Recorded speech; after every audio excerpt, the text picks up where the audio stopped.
Halo teman-teman semuanya, perkenalkan nama saya Fabrik Sofia dari 10 LPKJ 3. Di sini saya akan menjelaskan mengenai keruangan serta konektivitas antar ruang dan juga waktu di bab 5 di mata pelajaran IPAS. Pada poin yang pertama, saya akan menjelaskan mengenai konektivitas antar ruang dan waktu. Untuk memahami keadaan alam dan aktivitas penduduknya, kita harus memahami konsep konektivitas antar ruang dan waktu. Yang pertama adalah aspek ruang dan waktu. Aspek ruang dan waktu dibagi menjadi dua, yaitu aspek ruang. Aspek ruang merupakan suatu tempat di muka bumi yang dapat dimanfaatkan untuk aktivitas individu maupun kelompok. Aspek ini meliputi wilayah darat, perairan, udara, dan berbagai kelengkapan organisme biotik dan abiotik. Salah satu contoh dari aspek ruang adalah penduduk. Wilayah perkotaan memerlukan tenaga kerja yang berasal dari wilayah pedesaan, sedangkan pada wilayah pedesaan memerlukan penyedia lapangan kerja. Untuk aspek yang kedua adalah aspek waktu. Waktu merupakan rangkaian peristiwa yang terjadi ketika suatu proses berlangsung. Waktu senantiasa berjalan maju dan tidak bisa dihentikan. Dalam konteksnya, waktu dibagi menjadi tiga, yaitu waktu lampau. Merupakan waktu yang berkaitan dengan kejadian masa lalu. Yang kedua adalah waktu sekarang, yaitu waktu ketika sebuah kegiatan sedang berlangsung. Yang ketiga adalah waktu yang akan datang, yaitu waktu yang belum dilalui. Segala sesuatu kegiatan yang akan dilakukan pada masa mendatang yang perlu direncanakan secara matang supaya kegiatan tersebut dapat berjalan dengan baik. Selanjutnya adalah interaksi keruangan dan waktu. Perbedaan karakteristik keruangan antar wilayah mengakibatkan interaksi yang saling membutuhkan. Yang pertama adalah perbedaan karakteristik ruang antar wilayah, antara lain sebagai berikut. Kandungan unsur hara lapisan tanah. Unsur-unsur yang terkandung di dalam lapisan tanah pada tiap wilayah memiliki karakteristik yang berbeda. Contohnya adalah wilayah lereng pegunungan vulkanik umumnya mengandung unsur hara yang tinggi. Kondisi ini disebabkan dari sisa aktivitas vulkanik, paparan sinar matahari yang cukup, dan temperatur yang rendah sehingga sangat cocok dimanfaatkan sebagai lahan pertanian, hortikultura, dan komoditas perkebunan seperti teh dan juga kopi. Selanjutnya adalah syarat interaksi keruangan. Interaksi dapat diartikan sebagai hubungan timbal balik yang saling memengaruhi antara kedua belah pihak. Berikut persyaratan dasar yang memungkinkan terjadinya interaksi keruangan. Yang pertama adalah complementarity, yaitu saling melengkapi, merupakan kondisi saling melengkapi antar wilayah dalam memenuhi kebutuhannya. Yang kedua, intervening opportunity, yaitu kesempatan antara, merupakan hal-hal yang berkaitan dengan pilihan tempat yang menawarkan komoditas yang sama. Ketiga adalah transferability, yaitu kemudahan perpindahan barang ataupun orang, merupakan faktor penting dalam interaksi keruangan.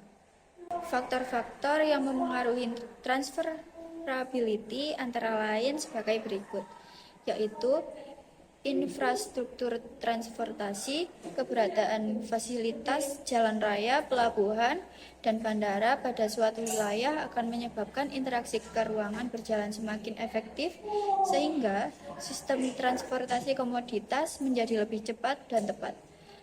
Yang kedua adalah infrastruktur jaringan komunikasi serta hadirnya telepon dan internet seolah mendekatkan jarak dan juga waktu. Selanjutnya adalah pengaruh interaksi keruangan dan juga waktu. Pengaruh interaksi keruangan terhadap tatanan hidup manusia diantaranya sebagai berikut. Yang pertama adalah perkembangan pusat perdagangan dan produksi lokal. Setiap wilayah memiliki komoditas unggulan yang khas dan dapat dikembangkan sebagai keunggulan wilayahnya.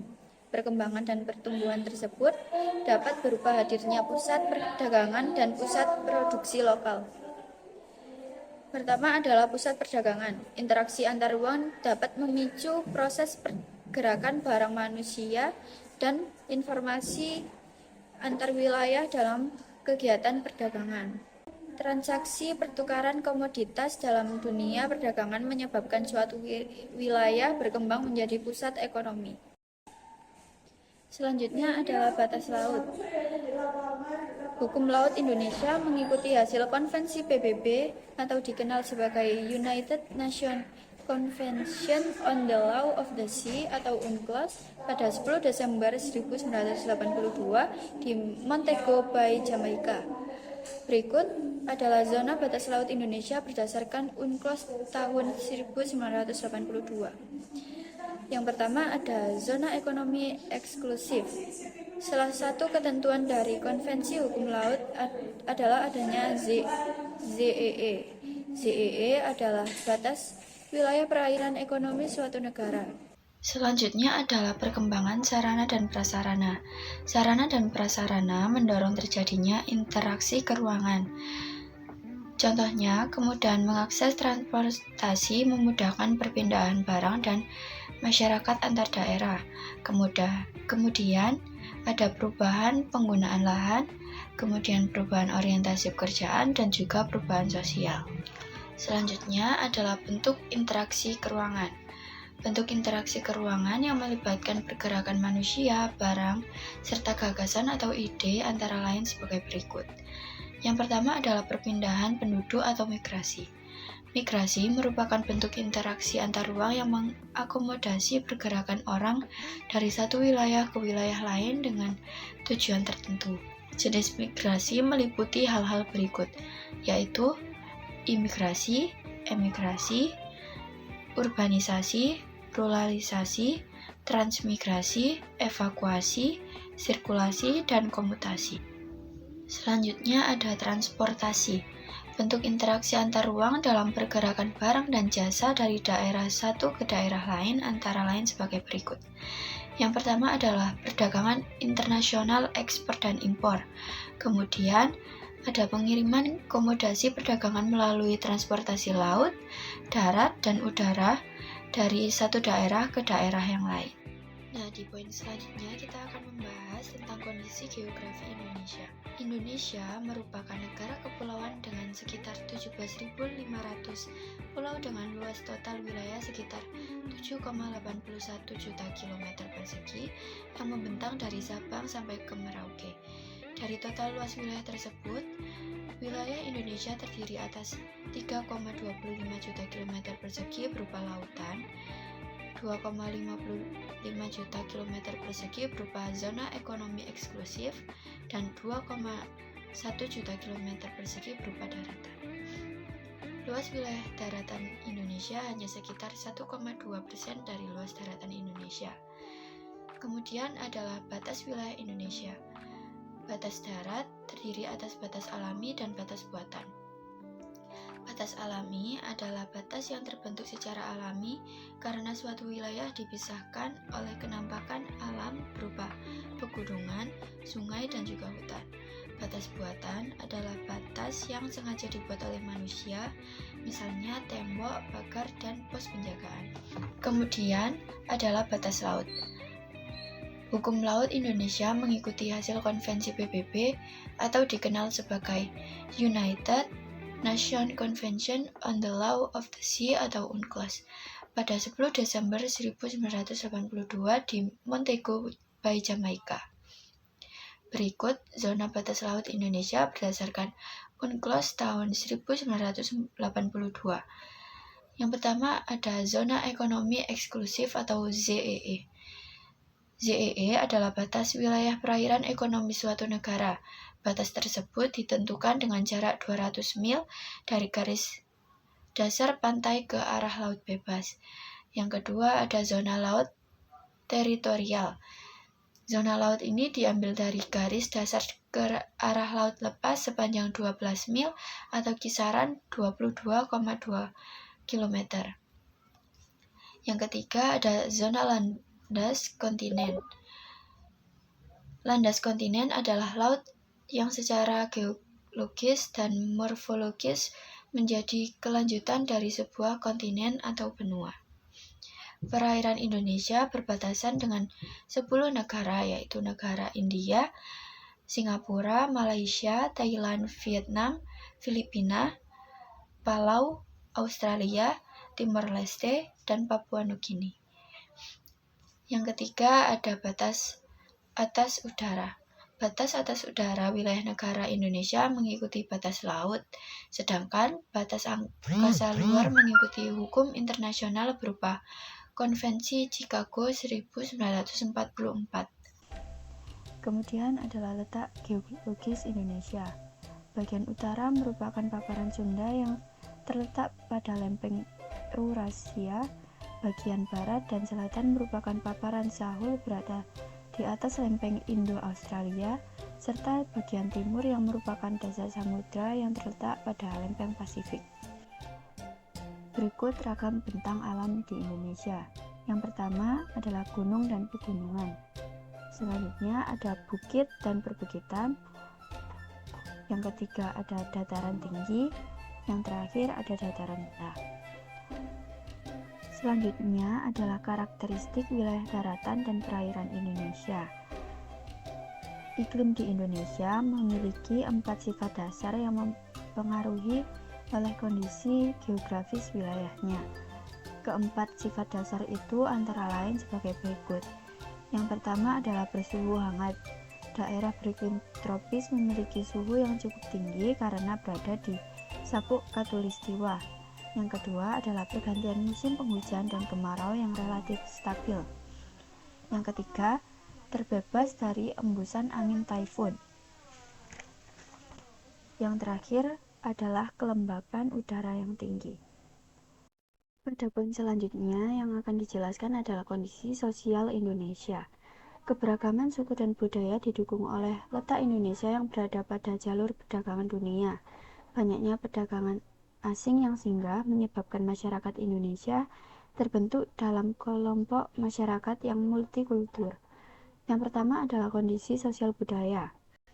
Indonesia memiliki beragam suku dari budaya yang meliputi bahasa, adat istiadat, tatanan kehidupan, sistem kekerabatan, kesenian daerah, dan tempat asal kondisi sosial budaya masyarakat Indonesia. Antara lain, sistem kekerabatan. Karakter asli yang dimiliki oleh bangsa Indonesia sejatinya adalah sistem kekerabatan yang sangat erat. Hal ini dapat dilihat oleh perilaku kehidupan sebagai masyarakat perdesaan yang belum terpengaruh budaya luar.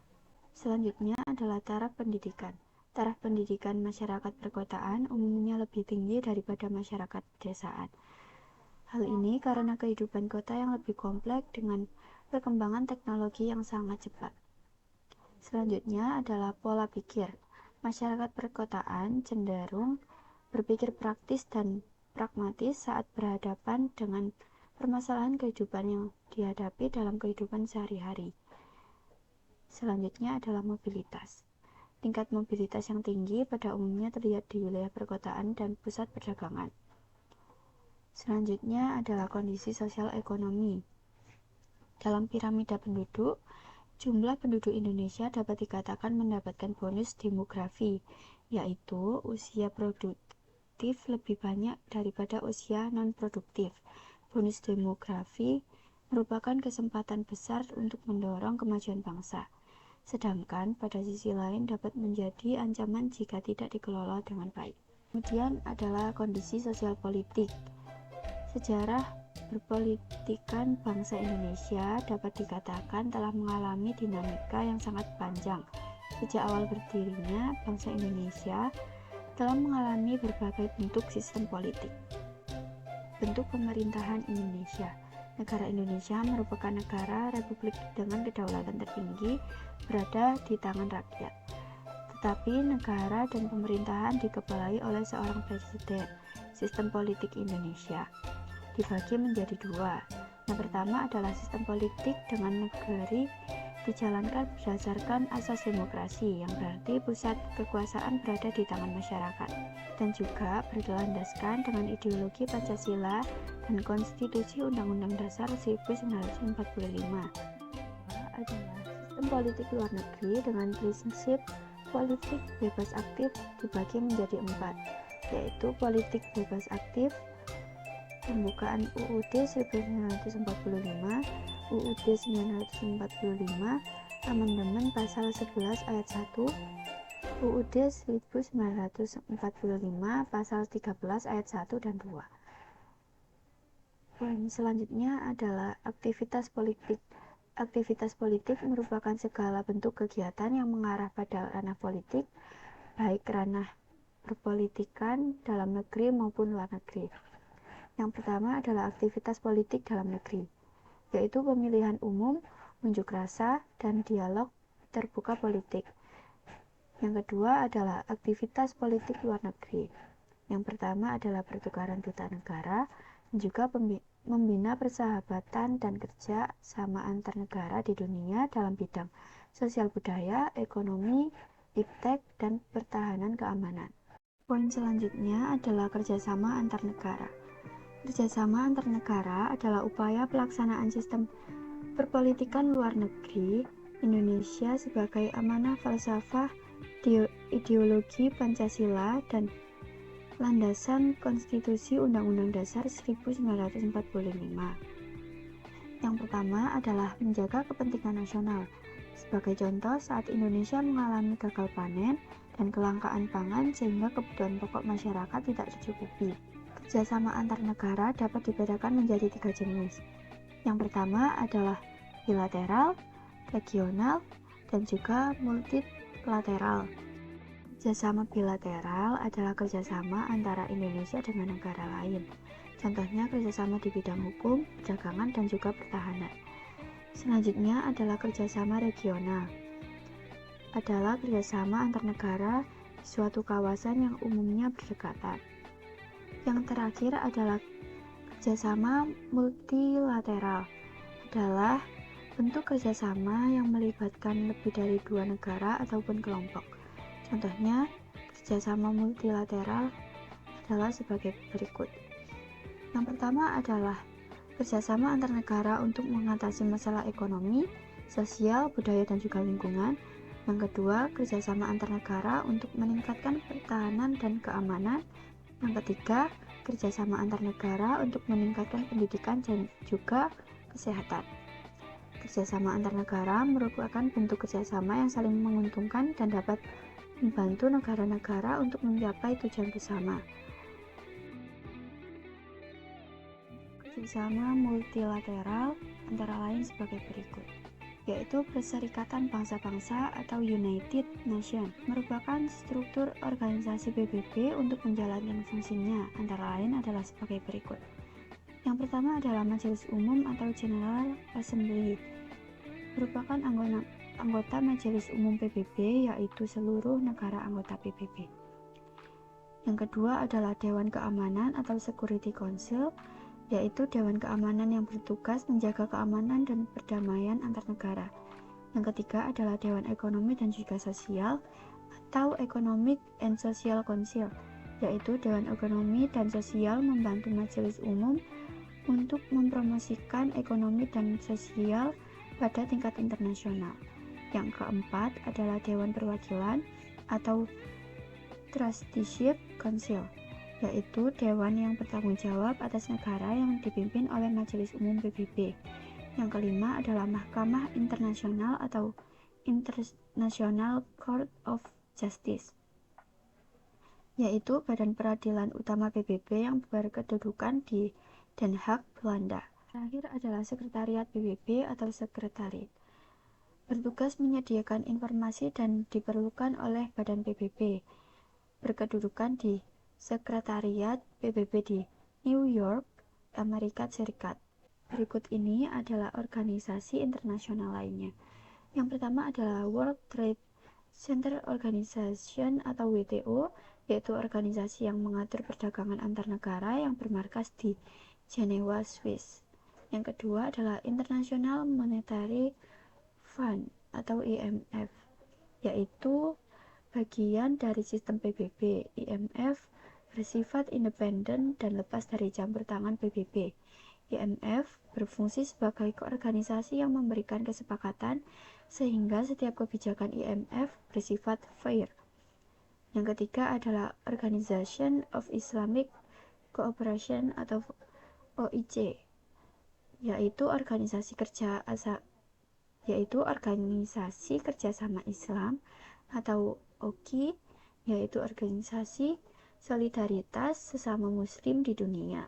Berdirinya OKI pada tanggal 25 September 1969 ditandatangani piagam pendirian OKI di Mekah dihimpun oleh seorang sekretariat jenderal.